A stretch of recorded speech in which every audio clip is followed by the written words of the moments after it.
ಜ್ಯೋತಿಷ್ಯವು ಯಾವಾಗಲೂ ಜನರನ್ನು ಆಕರ್ಷಿಸುತ್ತದೆ, ಏಕೆಂದರೆ ಇದು ಬ್ರಹ್ಮಾಂಡದ ರಹಸ್ಯಗಳು ಮತ್ತು ವ್ಯಕ್ತಿಗಳ ವ್ಯಕ್ತಿತ್ವಗಳ ಒಳನೋಟಗಳನ್ನು ನೀಡುತ್ತದೆ. ಪ್ರತಿಯೊಂದು ಜ್ಯೋತಿಷ್ಯ ಶಾಸ್ತ್ರವು ತನ್ನದೇ ಆದ ರೀತಿಯಲ್ಲಿ ವಿಶಿಷ್ಟವಾಗಿದೆ. ಆದರೆ ಕೆಲವು ಹೆಣ್ಣು ಮಕ್ಕಳು ಇತರರಿಗಿಂತ ಹೆಚ್ಚು ಸುಂದರವೆಂದು ಪರಿಗಣಿಸಲಾಗುತ್ತದೆ. ತೀಕ್ಷ್ಣ ಮತ್ತು ಗಮನಾರ್ಹ ವೈಶಿಷ್ಟ್ಯಗಳಿಂದ ಹಿಡಿದು ಸೂಕ್ಷ್ಮ ಮತ್ತು ಸೂಕ್ಷ್ಮವಾದವುಗಳವರೆಗೆ ಭಿನ್ನವಾಗಿರುತ್ತದೆ. ಈ ವಿಡಿಯೋದಲ್ಲಿ ಅತ್ಯಂತ ಸುಂದರವಾದ ವಿನ್ಯಾಸವನ್ನು ಹೊಂದಿರುವ ಮೇ ತಿಂಗಳಲ್ಲಿ ಹುಟ್ಟಿದ ಸ್ತ್ರೀಯರ ಭವಿಷ್ಯವನ್ನು ತಿಳಿದುಕೊಳ್ಳೋಣ. ಈ ಹೆಣ್ಣು ಮಕ್ಕಳು ನೇರ ಮತ್ತು ಆತ್ಮವಿಶ್ವಾಸದ ವ್ಯಕ್ತಿತ್ವವನ್ನು ಹೊಂದಿರುತ್ತಾರೆ. ಭಾವೋದ್ರಿಕ್ತರು ಮತ್ತು ಉತ್ಸಾಹಿಗಳು. ಇದು ಅವರ ಗಮನಾರ್ಹ ಮತ್ತು ಆಕರ್ಷಕ ವೈಶಿಷ್ಟ್ಯಗಳಲ್ಲಿ ಒಂದಾಗಿದೆ. ಅವರ ಅತ್ಯಂತ ಆಕರ್ಷಕ ವೈಶಿಷ್ಟ್ಯವೆಂದರೆ ಅವರ ಬಲವಾದ ಮತ್ತು ದೃಢವಾದ ಉಪಸ್ಥಿತಿ. ಇದು ಗಮನವನ್ನು ನೀಡುತ್ತದೆ ಮತ್ತು ಆತ್ಮವಿಶ್ವಾಸವನ್ನು ಹೊರಹಾಕುತ್ತದೆ. ಈ ವ್ಯಕ್ತಿಗಳು ಸ್ವಾಭಾವಿಕ ವರ್ಚಸ್ಸು ಮತ್ತು ಕಾಂತೀಯತೆಯನ್ನು ಹೊಂದಿದ್ದಾರೆ. ಅದು ಜನರನ್ನು ಅವರತ್ತ ಸೆಳೆಯುತ್ತದೆ, ಅವರನ್ನು ಹುಟ್ಟು ನಾಯಕರನ್ನಾಗಿ ಮಾಡುತ್ತದೆ. ಇವರು ಬಲವಾದ ದವಡೆಗಳು ಮತ್ತು ದಪ್ಪ ಹುಬ್ಬುಗಳಂತಹ ತೀಕ್ಷ್ಣವಾದ ಮತ್ತು ಗಮನಾರ್ಹವಾದ ವೈಶಿಷ್ಟ್ಯಗಳನ್ನು ಹೊಂದಿರುತ್ತಾರೆ. ಅದು ಅವರ ಆಕರ್ಷಣೆಯನ್ನು ಹೆಚ್ಚಿಸುತ್ತದೆ. ಈ ವ್ಯಕ್ತಿಗಳು ಅಪಾಯಗಳನ್ನು ತೆಗೆದುಕೊಳ್ಳಲು ಹೆದರುವುದಿಲ್ಲ ಮತ್ತು ಯಾವಾಗಲೂ ಹೊಸ ವಿಷಯಗಳನ್ನು ಪ್ರಯತ್ನಿಸಲು ಸಿದ್ಧರಿರುತ್ತಾರೆ. ಅವರನ್ನು ಪರಿಗಣಿಸಬೇಕಾದ ಶಕ್ತಿಯನ್ನಾಗಿ ಮಾಡುತ್ತಾರೆ. ಅತ್ಯಂತ ಧೈರ್ಯಶಾಲಿಗಳಾದ ಇವರಲ್ಲಿ ಆತ್ಮವಿಶ್ವಾಸ ಹೆಚ್ಚಾಗಿರುತ್ತಾರೆ. ಜೀವನದಲ್ಲಿ ಅತ್ಯಂತ ಕಷ್ಟಕರ ಸವಾಲುಗಳನ್ನು ಸ್ವೀಕರಿಸಬಹುದು. ಇತರ ಜನರಿಗಿಂತ ಹೆಚ್ಚು ಇವರು ಧನಾತ್ಮಕ ಮನೋಭಾವದವರು, ಯಾಕೆಂದರೆ ಇವರದು ಮುಕ್ತ ಮನಸ್ಸು. ವಾಸ್ತವವಾಗಿ ಇವರು ಸ್ವತಂತ್ರವಾಗಿರಲು ಬಯಸುವವರು. ಇದರಿಂದಾಗಿ ಕೆಲವೊಮ್ಮೆ ಅಸಹನೆ ಮತ್ತು ವಿನಯವಿಲ್ಲದವರು ಎಂದು ಪರಿಗಣಿಸಲಾಗುತ್ತದೆ.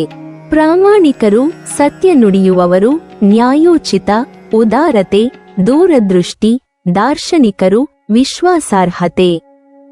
ಸ್ವಾವಲಂಬನೆ, ಶಕ್ತಿಯುತ, ಖುಷಿ ಸ್ವಭಾವ, ಬುದ್ಧಿವಂತಿಕೆ ಇವರ ಸಕಾರಾತ್ಮಕ ಗುಣಗಳಾದರೆ ಆತ್ಮಶ್ಲಾಘನೆ, ಅತಿಯಾದ ಆತ್ಮವಿಶ್ವಾಸ, ಕಟುವಾದ, ಮೊಂಡುತನ, ಆಕ್ರಮಣಕಾರಿ, ಯಾರಿಗೂ ಬಗ್ಗದ, ಅಸಮಂಜಸ, ಗಮನ ಕೊಡದ ವರ್ತನೆಯು ನಕಾರಾತ್ಮಕ ಗುಣಗಳಾಗಿದೆ. ಅವರ ಅತ್ಯಂತ ಆಕರ್ಷಕ ವೈಶಿಷ್ಟ್ಯವೆಂದರೆ ಅವರ ಸಹಜ ಸೌಂದರ್ಯ. ಇದು ಅವರ ಮೃದುವಾದ ಮತ್ತು ಸೌಮ್ಯವಾದ ಮುಖದ ವೈಶಿಷ್ಟ್ಯಗಳಲ್ಲಿ ಪ್ರತಿಫಲಿಸುತ್ತದೆ. ಈ ವ್ಯಕ್ತಿಗಳು ಸುಂದರವಾದ ಕಣ್ಣುಗಳು ಮತ್ತು ಪೂರ್ಣ ತುಟಿಗಳನ್ನು ಹೊಂದಿರುತ್ತಾರೆ. ಅವರು ಐಷಾರಾಮಿ ಮತ್ತು ಸಂತೋಷದ ಬಗ್ಗೆ ಪ್ರೀತಿಯನ್ನು ಹೊಂದಿದ್ದಾರೆ. ಇದು ಸುಂದರವಾದ ವಸ್ತುಗಳ ಮೇಲಿನ ಪ್ರೀತಿ ಮತ್ತು ಅವರ ಅಭಿರುಚಿಯನ್ನು ಪ್ರತಿಬಿಂಬಿಸುತ್ತದೆ. ಈ ವ್ಯಕ್ತಿಗಳು ಶಾಂತ ಮತ್ತು ಸಮಚಿತ್ತದ ಗುಣವನ್ನು ಹೊರಹಾಕುತ್ತಾರೆ. ಇದು ಅವರ ಆಕರ್ಷಣೆಯನ್ನು ಹೆಚ್ಚಿಸುತ್ತದೆ. ಈ ಸ್ತ್ರೀಯರು ಸಮಾಜದಲ್ಲಿ ಒಳ್ಳೆಯ ಹೆಸರು ಪಡೆಯುತ್ತಾರೆ. ಭೋಜನ ಪ್ರಿಯರು, ಉತ್ತಮ ಗ್ರಹಣ ಶಕ್ತಿಯುಳ್ಳವರು, ಅನೇಕ ಕಲೆಗಳಲ್ಲಿ ಆಸಕ್ತಿಯುಳ್ಳವರು, ಧಾರ್ಮಿಕ ಕ್ರಿಯೆಗಳಲ್ಲಿ ಭಾಗವಹಿಸುವರು, ಒಳ್ಳೆಯ ಲೇಖಕರು, ವ್ಯವಹಾರ ಚತುರರು ಆಗಿರುತ್ತಾರೆ. ಮೇನಲ್ಲಿ ಜನಿಸಿದವರ ಉತ್ತಮ ವ್ಯಕ್ತಿತ್ವವೆಂದರೆ ಇವರು ತಮ್ಮ ಪ್ರೇರಕ ಮಾತುಗಳಿಂದ ಇತರರನ್ನು ಸುಲಭವಾಗಿ ಪ್ರೇರೇಪಿಸುತ್ತಾರೆ. ಇವರು ತಮ್ಮ ಕೆಲಸಗಳಲ್ಲಿ ವೈಫಲ್ಯಗಳನ್ನು ಅನುಭವಿಸಿದಾಗ ಅಳುತ್ತಾರೆ, ಆದರೆ ಆನಂತರ ಅದನ್ನು ಸ್ಫೂರ್ತಿಯಾಗಿ ತೆಗೆದುಕೊಂಡು ಪರಿಣಾಮಕಾರಿ ಕೆಲಸಗಳನ್ನು ಮಾಡುತ್ತಾರೆ. ಇವರು ತಮ್ಮದೇ ಆದ ಶೈಲಿಯಲ್ಲಿ ಸರಳ ಮತ್ತು ಅದ್ಭುತ ವ್ಯಕ್ತಿತ್ವದವರು. ಹಾಗೆಯೇ ಎಲ್ಲ ವಿಷಯಗಳಲ್ಲೂ ಹೆಚ್ಚು ಆಸಕ್ತಿದಾಯಕರು.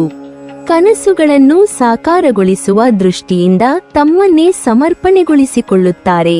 ಇವರ ಈ ಸಮರ್ಪಣಾ ಭಾವ ಇತರರಿಗೆ ಪ್ರೇರಣೆ ನೀಡುತ್ತದೆ.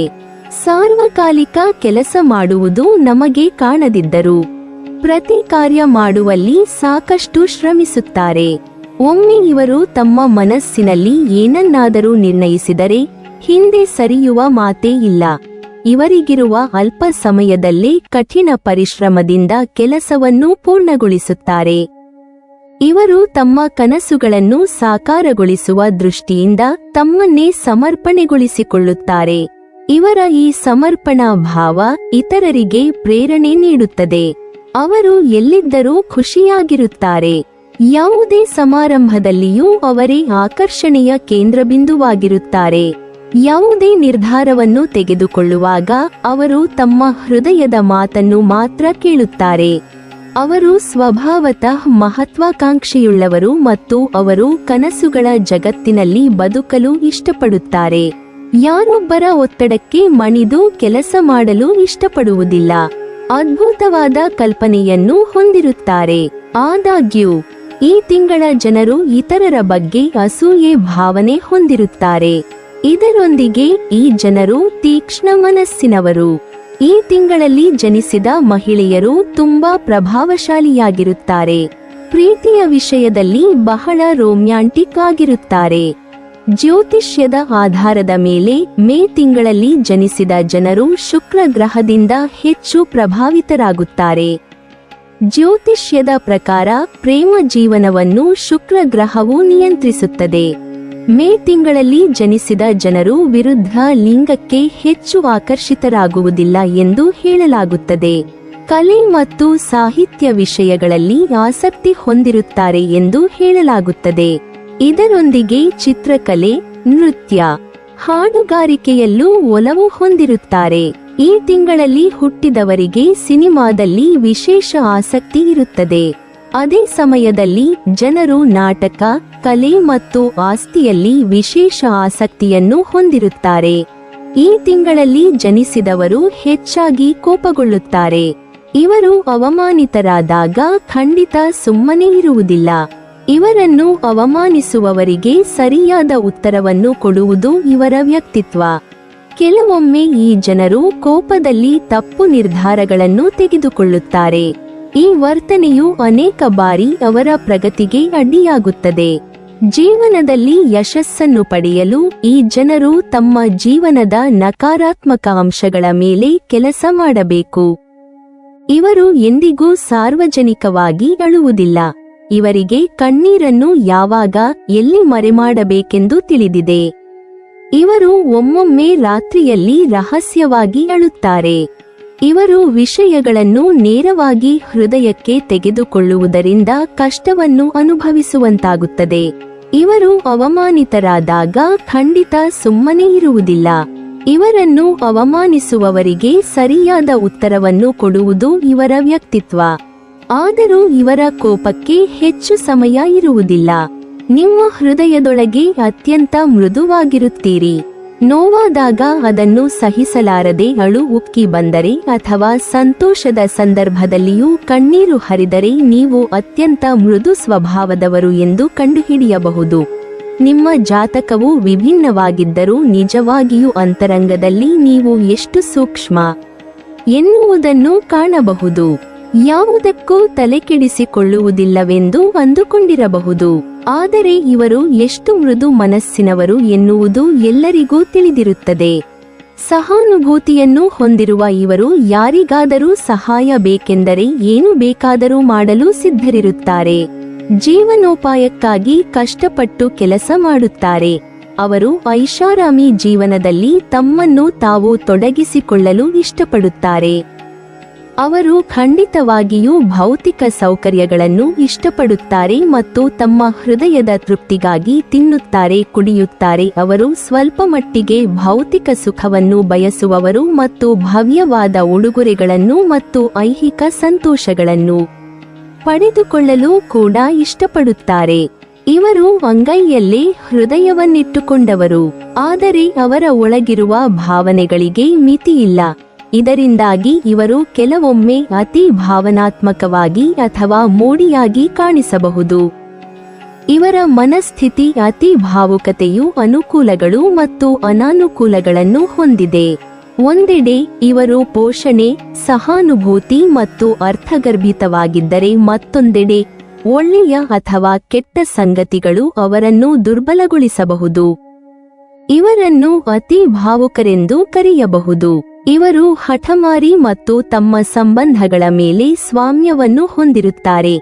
ಈ ಗುಣ ಅವರನ್ನು ಅತ್ಯಂತ ರಕ್ಷಣಾತ್ಮಕವಾಗಿ ಮತ್ತು ಅವರ ಕುಟುಂಬ ಮತ್ತು ಸ್ನೇಹಿತರಿಗೆ ಮೀಸಲಿಡುತ್ತದೆ. ಇವರು ಸಿಲ್ಲಿ ಮಾತುಗಳನ್ನು ಇಷ್ಟಪಡುವುದಿಲ್ಲ ಮತ್ತು ಮೊದಲಿಗೆ ಇವರು ಹತ್ತಿರವಾಗಲು ಕಷ್ಟವಾಗಬಹುದು.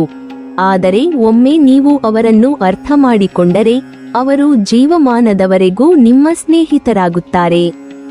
ಇವರು ನಿಮ್ಮನ್ನು ಎಂದಿಗೂ ಕೈಬಿಡುವುದಿಲ್ಲ ಮತ್ತು ನೀವು ಅವರೊಂದಿಗೆ ಸುರಕ್ಷಿತವಾಗಿದ್ದೀರಿ ಎನ್ನುವುದನ್ನು ಯಾವಾಗಲೂ ಖಚಿತಪಡಿಸಿಕೊಳ್ಳುತ್ತಾರೆ. ನೀವಿನ್ನೂ ನಮ್ಮ ಚಾನೆಲ್ ಅನ್ನು ಸಬ್ಸ್ಕ್ರೈಬ್ ಮಾಡಿಲ್ವಾ? ಹಾಗಾದರೆ ಈ ಕೂಡಲೇ ನಮ್ಮ ಇಂದ್ರಜಾಲ ಚಾನೆಲ್ ಅನ್ನು ಸಬ್ಸ್ಕ್ರೈಬ್ ಮಾಡಿ ಮತ್ತು ಪಕ್ಕದಲ್ಲಿರುವ ಬೆಲ್ ಐಕಾನ್ ಅನ್ನು ಕ್ಲಿಕ್ ಮಾಡಿದರೆ ನಮ್ಮ ಹೊಸ ವಿಡಿಯೋಗಳನ್ನು ನೀವು ನೋಡಬಹುದು.